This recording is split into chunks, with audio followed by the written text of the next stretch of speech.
This one is the most demanded video regarding the scope of Section 6 under Hindu Succession Act and क्या फर्क पड़ गया था इसके प्रभाव में, व्हाट इज द इफेक्ट जो हिंदू सक्सेशन अमेंडमेंट एक्ट 2005 जो है जो लाया गया था, तो उसके बारे में हम डिटेल डिस्कस करेंगे आज। And basically this lecture is in both language, in Hindi and English. देखिए, एक मैं थोड़ा सा आपको क्रक्स बता देता हूँ बिफोर स्टार्टिंग दिस लेक्चर। बात ये हुई थी, जब तक 2005 की अमेंडमेंट नहीं आई थी तो जो डॉटर्स थी वो कोपार्शनल नहीं ट्रीट की जाती थी। मतलब उनके कोई भी एंसेस्ट्रल जो प्रॉपर्टी थी ऐसे कोपार्शनल उनके उस पर कोई राइट नहीं बनते थे। उनको जो प्रॉपर्टी मिलती थी वो मिलती थी सिर्फ कैसे, बाय जो इनहेरिटेंस, जो फादर का जो डॉटर्स जो होती हैं जो उनकी उनको जो प्रॉपर्टी है वो इनहेरिटेंस के थ्रू मिलती थी। मतलब जब फादर की डेथ हो जाती थी तो as a legal heirs of their father वो जो है जो उनका शेयर बनता था वो उसको ले सकते थे। बट ये सिचुएशन जो है कंप्लीटली चेंज हो गई, क्योंकि ये बहुत ही डिस्क्रिमिनेटरी है। क्योंकि as per the Indian constitution there should not, according to the article 14, 15 and specifically article 15 अनुच्छेद 15 के तहत आपका there should be no discrimination as the basis of the sex. आप सेक्स के बेस पे किसी की भी डिस्क्रिमिनेशन नहीं कर सकते। लिंग के बेस पे आप किसी की भी जो है आप उससे कोई भेदभाव नहीं कर सकते। तो मतलब भेदभाव कैसे हो रहा था कि सन को आप को पार्टनर बना रहे थे, और अगर वो डॉटर है तो भाई वो फीमेल है तो इसलिए जो है उसको कोपार्शनरी कोई राइट नहीं है प्रॉपर्टी में। तो ये बहुत बड़ा डिस्क्रिमिनेशन था। तो इसको जो है टोटली एबोलिश कर दिया गया आपका आफ्टर द अमेंडमेंट ऑफ 2005। ठीक है। कोपार्शनरी देखिए, मैंने आपको पहले भी बताया कोपार्शनर क्या होता है। कोपार्शनर का मीनिंग इस लेक्चर में शुरू होने से पहले you have to very clear कि कोपार्शनर क्या होता है। कोपार्शनर को ध्यान से सुनिएगा। कोपार्शनर का मीनिंग सिंपल इतना सा होता है, हमारे मिताक्षरा लॉ के, हिंदू मिताक्षरा लॉ के अकॉर्डिंग जिस दिन से कोई भी बच्चा पैदा होता है, ठीक है, तो वो उसी दिन से जो एंसेस्ट्रल प्रॉपर्टी जो होती है, उसके बाप दादा की जो प्रॉपर्टी होती है, वो उस पे क्या बन जाता है, उसका बर्थ राइट बन जाता है। मतलब उसका जो है वो शेयर डिसाइड हो जाता है जिस दिन से वो पैदा होता है। ये कुपार्शनर होता है, ये कुपार्शनरी होती है। ठीक है। तो डॉटर्स के मामले में क्या था कि डॉटर्स को ये राइट नहीं थे। पर 2005 के बाद बोला कि अगर 2005 की जो अमेंडमेंट हुई, अगर डॉटर पैदा होती है तो आपका क्या, आपका भी उस पे birthright, you also become a coparcener. ठीक है। This is crux. अब हम डिटेल से डिस्कस करेंगे कि क्या है सेक्शन 6 और क्या है आपकी Hindu succession amendment act 2005। The Hindu Succession Amendment Act 2005 is a landmark. After 50 years, the act finally addressed some persisting gender inequality in the Hindu Succession Act 1956, which itself was a path breaking. देखिए, जो inequalities थी आपकी, जो differences थे, जो भेदभाव थे आपके हिंदू सक्सेशन एक्ट में, उसको जो है स्पेशली जो है इसमें क्या किया गया, खत्म किया गया। The 2005 Act covers inequalities on a several fronts like agricultural land, Mitakshara joint family property, parental dwelling house, and a certain widow's right. The major achievement lies in including all daughter, especially married daughter, as a co-partner in a joint family property. देखिए, ये बहुत important चीज बोल रहा हूँ। उनको daughters को partner तो बनाया, डॉटर्स को पार्टनर तो बनाया, पर ये नहीं कि अब ये मत सोचिएगा कि आपकी उसकी अगर शादी हो गई तो वो पार्टनर नहीं रहेगी। चाहे वो मैरिड है, चाहे वो अनमैरिड है, चाहे वो 2005 के बाद जो है आपकी पैदा हुई हो, तो आपका उससे कोई प्रभाव नहीं पड़ता है। ठीक है। मतलब डॉटर है तो वो कोपार्टनर बन चुकी है, लिविंग है तो कोपार्टनर बन चुकी है। Now the 1956 Hindu Succession Act distinguished between the separate property and the joint family property. The separate property of a non-matrilineal Hindu male dying intestate devolves in the first instance equally on his class 1 here, namely son, daughter, widow, and mother, plus specified here of a predeceased children. If previously governed by Adayavaga, these rules apply to the joint family property. Simple सी बात बोल रहे हैं यहाँ पे कि आपका यहाँ पे डिस्टिंग्विश हो गया कि आपकी सेपरेट प्रॉपर्टी कौन सी है और ज्वाइंट फैमिली प्रॉपर्टी कौन सी है, ठीक है।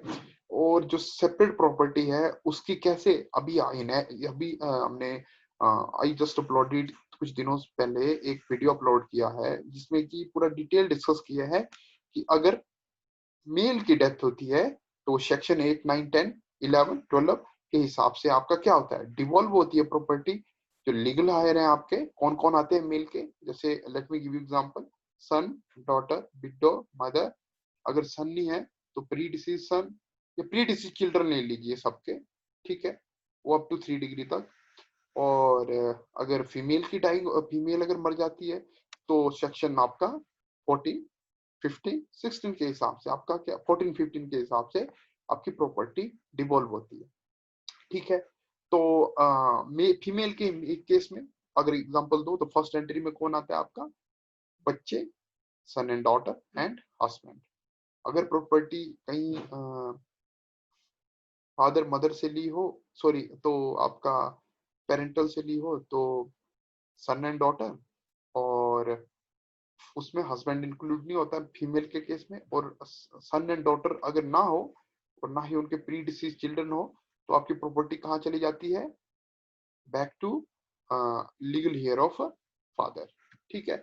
ये आपका सेक्शन 615 के हिसाब से आपका प्रॉपर्टी, आप उसको गो थ्रू करिए, बहुत अच्छी सी डिटेल वीडियो बना के रखी हुई है, तो you will better understand. I am just giving you example जो कि यहाँ पे लिखा हुआ है कि अगर कोई सेपरेट प्रॉपर्टी है तो कैसे डिवॉल्व होगी, ठीक है, उसके बारे में थोड़ा सा बता के रखा था। Now Hindu Succession Act Amendment Act 2000 was passed to remove gender discriminatory provision in the Hindu Succession Act 1956 and to give equal right to daughters in a Hindu Mitakshara personal property as the son have, ठीक है।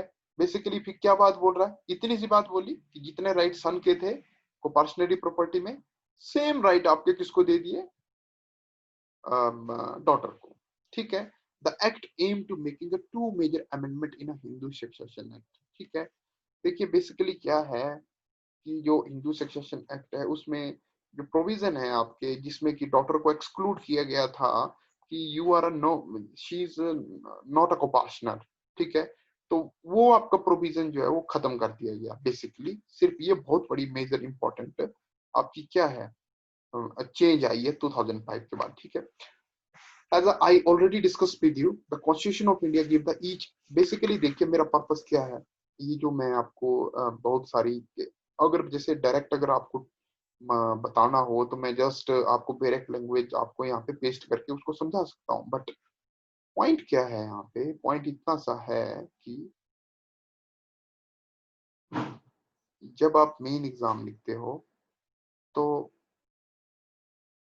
in that time you have to be very specific, not to the direct language, but आपके personal view क्या हैं, आप उस section के बारे में कितना समझ चुके हो और आप कितना उसको इंटरप्रेट कर सकते हो, कितना वाइड इंटरप्रेट कर सकते हो, तो वो सब चीजें लिखनी पड़ती हैं। तो उस चीज के लिए आपका मेंटल जो है, यू मेंटली प्रिपेयर, उस चीज के लिए मैं आपको ये सारी चीजें बताता हूँ, ठीक है। तो constitution of India give that, जैसे अब कॉन्स्टिट्यूशन को जब आप रिलेट करोगे तो इट इज बेटर, इट ये यू कैन प्रिज्यूम कि आपको ज्यादा मार्क्स मिलेंगे। बट मान लीजिए कि अगर आप जो कॉन्स्टिट्यूशन के अलावा कोई और जो है लॉ है उसको भी रिलेट कर रहे हो मेन एग्जाम में, तो उससे भी आपको ज्यादा एज मिलेगा, क्योंकि देखिए जो मेन लिख रहा है लॉ, जो बेसिक लॉ है सेक्शन 6 के बारे में, वो एवरीबडी नोस कि क्या है, कि जो है इक्वल राइट दे दिया गया। पर इक्वल राइट दिया तो क्यों दिया, कारण क्या था उसका, व्हाट इज द पर्पस, जब आप उसको लिखोगे तो डेफिनेटली जो आपका चेक, जो एग्जाम चेक करेगा तो वो बोलेगा yes you have done a great job. तो डेफिनेटली जहां पे आपको 5 मार्क्स मिलने हो वहां पे आपको 7 मिलेगा, और जब इसी तरह जो आपका क्या होगा, मेरिट बनेगी।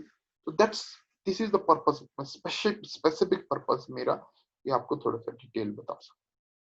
Now, the Constitution of India gives that each individual is entitled for equality, equity, and under the steady gaze of a law, and equal protection of the law, and consequently disallow a segregation based on a creed, caste, and the sex, as per Article 15, अनुच्छेद 15 के तहत बात कर रहा है कि वहां पे आपका डिस्क्रिमिनेशन नहीं होना चाहिए। The discrimination based on a sex is admissible just as defensive measure to the female nationals, as there is a need to empowerment of a woman leading to an equal status with men, things among the other things on their right to hold and inherit property.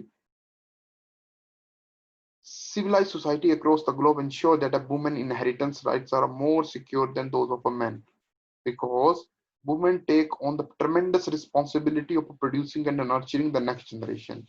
क्या बात बोल रहा है, देखिए civilised society, जो भी अच्छे जो बोल लो आप कि जहाँ पे माना जाएगा कि हाँ यह समाज, कहीं पे भी सोसाइटी समाज आपका माना जाए कि वो बहुत ही अच्छा है, मतलब कि उसमें हर चीज, मतलब जहाँ पे कोई भी व्यक्ति जो रहना चाहेगा, जो अच्छा कोई अच्छी चीज क्या होती है, जो कि हर चीज बंदा चाहेगा कि ये चीज अच्छी है तो मेरे पास हो। तो कोई ऐसा समाज हो, तो उन सोसाइटीज की बात कर रहा है, उन सोसाइटी में जो वुमेन्स के जो राइट्स हैं वो बहुत ज्यादा आपके क्या होते हैं, सिक्योर होते हैं। पर्पस क्या होता है, क्योंकि जो विमेन्स हैं उनके ऊपर बहुत रिस्पॉन्सिबिलिटी होती है, किस बात की, क्योंकि जो हमारी जो नेक्स्ट जनरेशन है वो उनके ही उनको वो क्या करती है, नर्चर करती है। ठीक है, उनको वो क्या करती है, उनको वो आपका पूरा तैयार करती है। अगर उनके ही राइट सिक्योर ना हो तो आप हाउ कैन यू प्रिज्यूम कि जो नेक्स्ट जनरेशन है आपकी वो सही होगी। तो that's just for that purpose civilise societies हैं, वहां पे विमेन्स के राइट्स आपके क्या होने, सिक्योर होने चाहिए, और वो होते भी हैं। इसीलिए बिफोर 1956 जो है, देखिए 1956 से पहले जो है हिंदू सक्सेशन जो है being passed in 1956 which give equal inheritance right with the main. देखिए 1956 से पहले तो वुमेन्स को इनहेरिटेंस के राइट भी नहीं थे। तो देखिए अब आए 1956 के बाद, ठीक है, the Mitakshara coparcenary system was retained and government refused to abolish the system of joint family. जो मिताक्षरा कोपाशनरी सिस्टम, देखिए मैंने आपको कोपाशनरी प्रॉपर्टी के बारे में बता दिया, कैसे आपकी कोपाशनरी क्या होती है और कोपाशनरी प्रॉपर्टीज क्या होती है। इवन तो अगर आपको समझ नहीं आया है what is coparcenary, there is a video you can go through detail discussion on the coparcenary property. यहाँ पे जो आप इसी चैनल में जो है जो हिंदू लॉ का जो प्ले लिस्ट है आप उसमें गो थ्रू करिए। ठीक है, गवर्नमेंट ने मना कर दिया था कि जो है वो मिताक्षरा जो कोपाशनरी सिस्टम है उसको एबॉलिश नहीं करेगी। ठीक है, तो अगर मिताक्षरा कोपाशनरी सिस्टम को एबॉलिश नहीं करेगी तो इसका मतलब जो कोपार्शनर है सिर्फ उन्हीं के प्रॉपर्टी पे राइट रहेंगे जो आपकी एंसेस्ट्रल प्रॉपर्टी है। ठीक है, according to this system in a case of a joint family the daughter set a smaller share than a son. मतलब तो अब ठीक है, जो कोपार्शनर कौन है, वो सन नहीं होते हैं, तो ऑब्वियस है डॉटर को क्या मिलेगा, जो फादर के हिसाब से जो इनहेरिट करेगी, फादर से जो इनहेरिट करेगी एज ए कोपार्शनर, जब प्रॉपर्टी डिवॉल्व हो जाएगी फादर के ऊपर, जो फादर से जो इनहेरिट करेगी सिर्फ वही प्रॉपर्टी जो है वो क्या करेगी, इनहेरिट करेगी। वो भी कितना, सन के साथ और मदर के साथ जो लिविंग लीगल हायर है उसके फादर के, उनके साथ डिवाइड करके, बल्कि सन एज ए कोपार्शनर भी शेयर लेता है और एज ए इनहेरिटेंस भी शेयर लेता है। ठीक है, यही बात बोला कि while dividing the father's property between the mother brother sister and the share is equal. ठीक है, the Hindu succession amendment act 2005 is a landmark. क्यों, क्योंकि after 50 year the government finally addressed some persisting gender inequalities in the 1956. The aim क्या था इसका, was to end gender discrimination in Mitakshara कोपाशनरी by including daughter in the system. कुछ नहीं किया इसमें, सिर्फ इतना सा, as I already told you, मैंने पहले भी बताया कि डॉटर्स को क्या बना दिया गया, कोपाशनर बना दिया गया। ठीक है, नो देखिए लीगल एस्पेक्ट अब हम देखते हैं इसमें, एज पर द जो बेयर एक्ट लैंग्वेज है उसके हिसाब से। After the advent of the Constitution, the first law made at the central level pertaining to property and inheritance concerned Hindu was the Hindu Succession Act 1956. देखिए जो first codified law था हम हिंदुओं के लिए after the amendment, sorry after the independence, that is Hindu succession act 1956। ठीक है, this act dealing with the interstate succession among the Hindu came into force on 17th June 1956। देखिए ये कई बार पूछा जा चुका है आपका कि हिंदू सक्सेशन एक्ट ऐसे भी जो भी आप बेर एक्ट, जो आपका सिलेबस है जुडिशियल एग्जाम के लिए, उसके जो बेर एक्ट का जो भी आपके एक्ट हैं वो कब इनफोर्स में आए, उसकी date you have to remind, और उस एक्ट का नंबर क्या था वो भी आपको पता होना चाहिए, क्योंकि कई बार ये पूछा जा चुका है और पूछा जाता है। हर एक कभी कभी कोई ना कोई किसी एक ना एक एक्ट का पक्का पूछा जाता है। The act dealing with the interstate succession among Hindu came into force on 17 June 1956. It brought about a changes in the law of succession and gave right which were hitherto unknown in relation to the women's property. ठीक है। अब देखिए section 6 devolution of interest in the coparcenary property. देखिए क्या बोल रहा है ये। Let me tell you one thing, अगर आप किसी भी लॉ की बेर एक्ट लैंग्वेज को तोड़ना सीख जाओ, उसको क्रैक करना सीख जाओ, तो you will be very easily grasp any law. देखिए सेक्शन 6 को तोड़ते हैं यहाँ पे। On and from the commencement of the Hindu succession act amendment act 2005, क्या बोल रहा है कि 2005 से जब से लागू हुआ उसके बाद in a joint Hindu family governed by Mitakshara law. क्या किस प्रॉपर्टी के बारे में बात कर रहा है? देखिए सेकंड पॉइंट आप ले लो इसमें, जो जॉइंट हिंदू फैमिली है उसके बारे में बोल रहा है कि governed by the Mitakshara law. ठीक है। The daughter of a coparcener, किसकी बात कर रहा है? The daughter of the coparcener shall, जो daughter of a coparcener shall, जो डॉटर्स को जो कोपार्शनर बना दिया है शेल। शेल का मीनिंग क्या हुआ है? शेल और may. You have to very clear, shall और मे में जो है डिस्क्रिशनरी पावर रहती है कोर्ट्स की, अप्लाई भी कर सकती है नहीं भी कर सकती है court, but shall is a mandatory. Shall जहां पे लगा है वहां पे डिस्क्रिशन कोर्ट की नहीं चलती है। This is the difference. तो ये मैंडेटरी प्रोविजंस है। By birth become a co-partner in her own right the same manner as the son। क्या बोल रहा है कि जो आपकी ज्वाइंट इंटू फैमिली प्रॉपर्टी है उसमें डॉटर्स एज ए को-पार्टनर वही राइट रखेगी जो राइट आपके किसके हैं? लड़के के। Have the same right, B option B, चलिए close B, have the same right in the coparcenary property as would have if she had been a son. वही बात, by birth become a co-partner in her own right the same manner as the son। Sorry mistake हो गई यहाँ से। यहाँ पे क्या बोल रहा है कि ए ऑप्शन में ये बोल रहा है, ए क्लॉज में, कि जिस तरह आपका बेटा पैदा होते ही आपका क्या बन जाता है?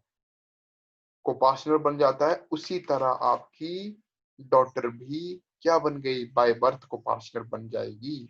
ये बात बोल रहा है। ठीक है। have the same right in a co-partnership property as she would have had if she had been a son। और उसके भी वही राइट रहेंगे जिस तरह आपके सन के रहते हैं। ठीक है। सी ऑप्शन में क्या बोलता है? Be subject to the same liability in respect of the said co-partnership property as that of a son, and any reference to the Hindu Mitakshara co-partner shall be deemed to include a reference to a daughter of a co-partner। क्या बोल रहा है कि जो liability सन की रहती हैं हिंदू आपकी रिगार्डिंग द कोपार्शनरी प्रॉपर्टी, वही लाइबिलिटी जो हैं किसकी रहेंगी? डॉटर्स की भी रहेंगी। तीन बातें आई यहाँ पे। तीन बातें क्या अमेंड कर दी क्लॉज 1 में, सेक्शन 6 के क्लॉज 1 में? पहली बात क्या डाली कि जिस तरह लड़का जो है आपका, कोई भी सन कोपार्शनरी प्रॉपर्टी में क्या बन जाता था? कोपार्शनर बन जाता था, उसी तरह डॉटर भी बन जाएगी। दूसरी बात, जो राइट जो है आपके डॉटर्स के होंगे, सॉरी सन के होंगे रिगार्डिंग कोपार्शनरी प्रॉपर्टी, वही राइट किसके रहेंगे? आपके डॉटर के भी रहेंगे। ठीक है। और जो लाइबिलिटी सन की रहेगी वही लाइबिलिटी किसकी रहेगी? डॉटर की भी रहेगी। ठीक है। ये तीन बातें आई इंपॉर्टेंट। नाउ बहुत इंपॉर्टेंट बात, बहुत बहुत इंपॉर्टेंट बात, कि कोई भी आपकी टेस्टामेंट्री डिस्पोजिशन हुई हो, कोई भी प्रॉपर्टी एलिनेशन हुई हो, मीनिंग मतलब बेच दी गई हो आपकी ज्वाइंट हिंदू फैमिली प्रॉपर्टी किसी के द्वारा, किसी भी पर्सनल के द्वारा, बट किससे? 20 दिसंबर 20 दिसंबर 2004 से पहले। किससे? 20 दिसंबर 2004 से पहले। ये 20 दिसंबर 2004 से पहले। तो याद रखिए उस प्रॉपर्टी में इस अमेंडमेंट का कोई प्रभाव नहीं पड़ेगा, कोई इफेक्ट नहीं पड़ेगा। कीप इन योर माइंड, कई बार पूछा जा चुका है कि इलस्ट्रेशन पूछ ली जाती है कि कोई ज्वाइंट हिंदू फैमिली प्रॉपर्टी है, उसमें पार्टीशन आपकी 2004 20 दिसंबर 2004 से पहले, जैसे बोल देंगे 19 दिसंबर 2004 को फाइनल हो गई है, ठीक है। व्हाट आर द राइट्स उस प्रॉपर्टी में क्या रहेंगे? डॉटर्स के। तो क्या राइट है? कोई राइट्स नहीं रहेंगे, क्योंकि जो ये अमेंडमेंट है एज ए कोपार्शनर उस प्रॉपर्टी में क्या राइट रहेंगे? तो क्या राइट रहेंगे? कोई नहीं। क्यों? क्योंकि इस अमेंडमेंट का प्रभाव, इस अमेंडमेंट इफेक्ट ही कब से आई है? 20 दिसंबर 2004 के 20, जो कोई भी पार्टीशन आपकी 20 दिसंबर 2004 से क्या हुई हो, आपकी से पहले हुई हो, तो उसमें इस अमेंडमेंट का कोई प्रभाव नहीं पड़ेगा। पर क्या होना क्या चाहिए? वो पार्टीशन फाइनल अटेनमेंट हो जानी चाहिए, ये बात बोल रहा है। नाउ ये तो बात होगी आपकी regarding what are the amendment in the clause 1। Now clause 2 section 6 का, any property which a female Hindu become entitled by virtue of her subsection 1 shall be held by her with the incident of a coparcenary ownership and shall be regarded notwithstanding anything contained in this act or any other law for time being of force in as property capable of being disposed of by her by testamentary disposition। इतनी खिचड़ी क्या पका के रखी है यहाँ पे?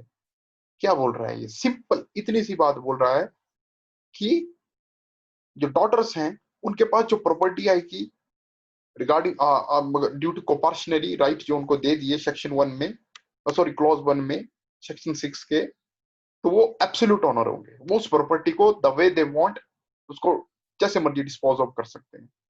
क्या बोलता है देखिए लास्ट में, as as capable of being disposed of by her by testamentary disposition। मतलब चाहे वो उसकी बिल करे, चाहे वो गिफ्ट डीड करे उसको, चाहे वो उसको सेल डीड करे, वो कर सकती है।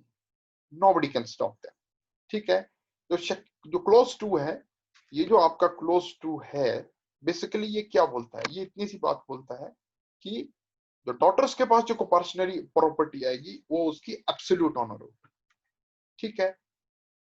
ये मैटर नहीं करता है कि वो मैरिड है या अनमैरिड है, या उसकी शादी हो चुकी है या नहीं हुई है, वो एब्सोल्यूट ओनर होगी, ठीक है। Now where Hindu dies, clause 3, where Hindu dies after the commencement of a Hindu Succession Amendment Act 2005, his interest in the property of a joint Hindu family governed by the Mitakshara law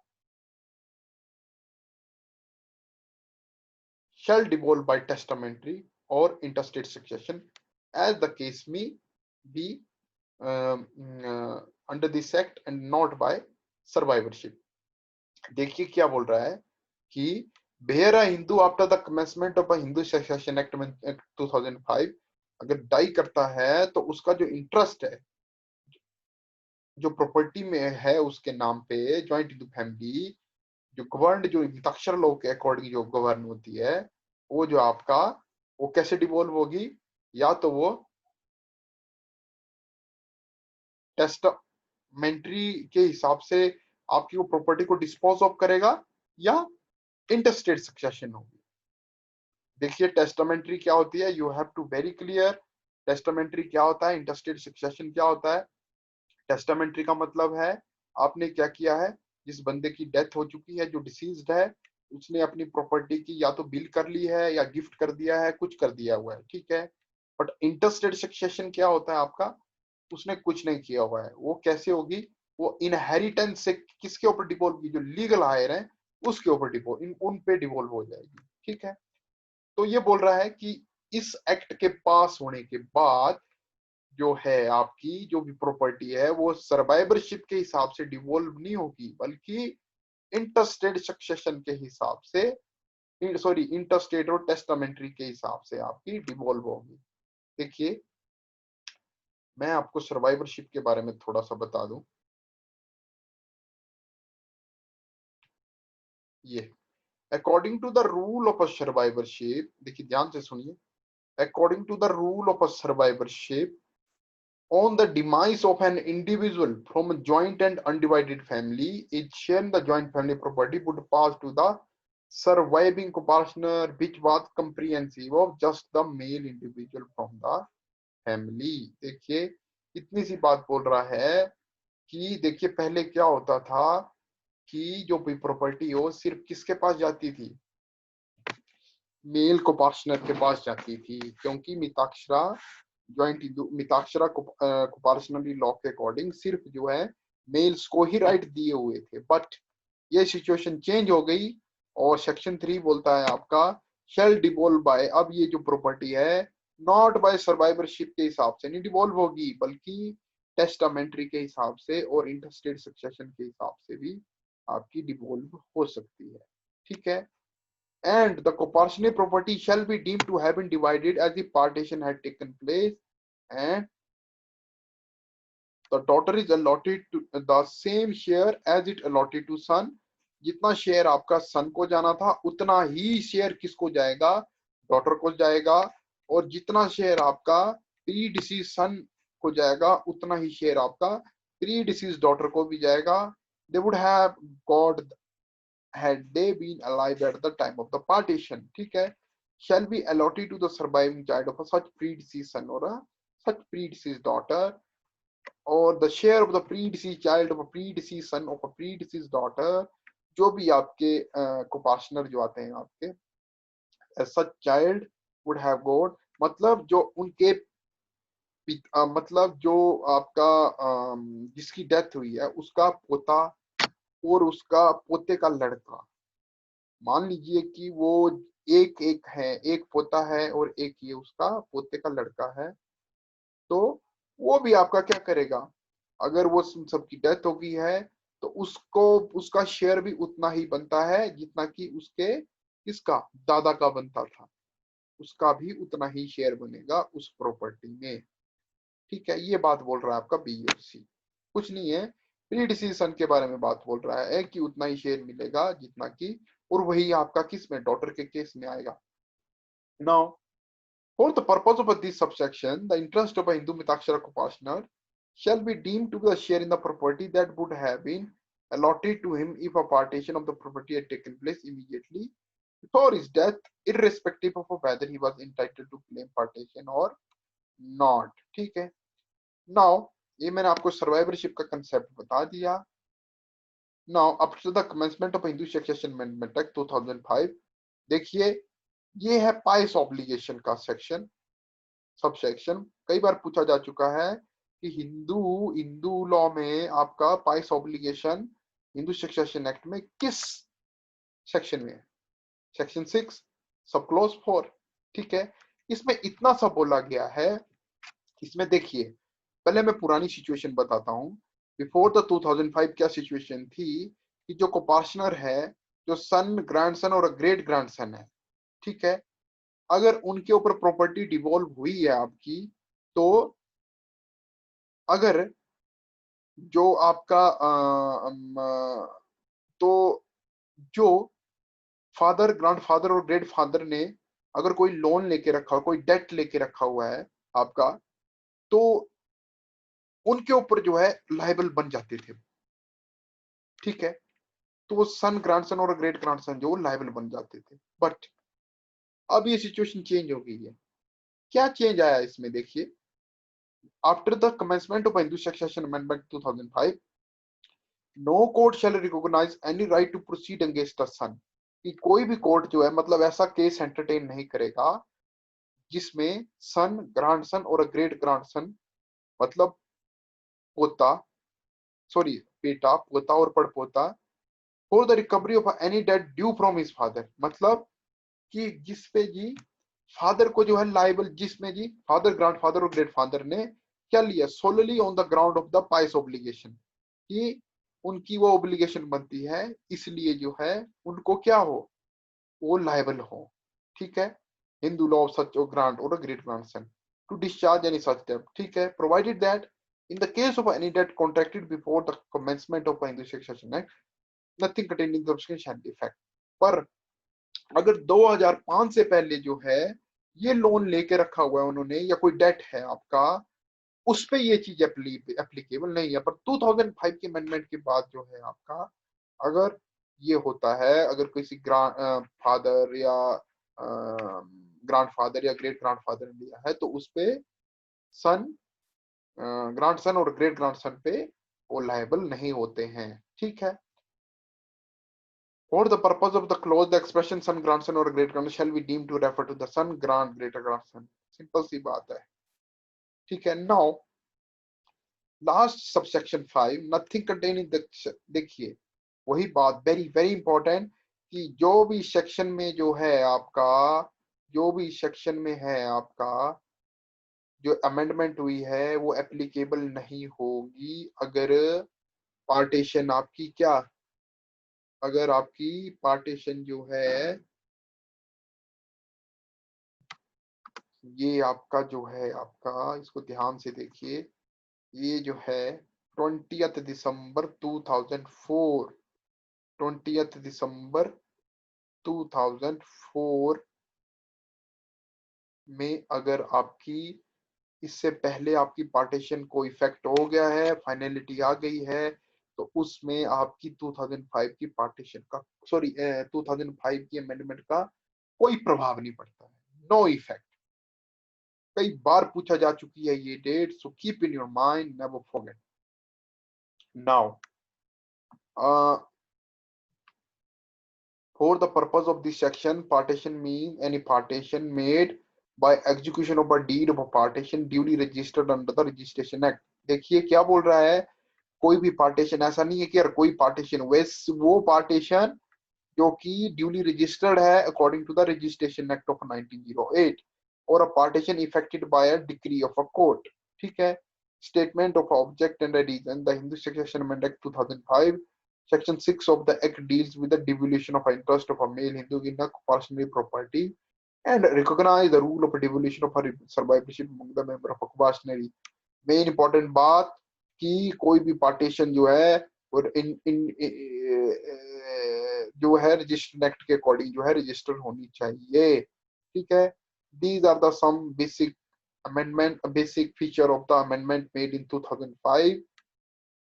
and देखिए एक इसमें important चीज रह जाती है, notional partition, उसका बहुत सारा चेंज है, उसके लिए सेपरेट वीडियो बनाई जाएगी।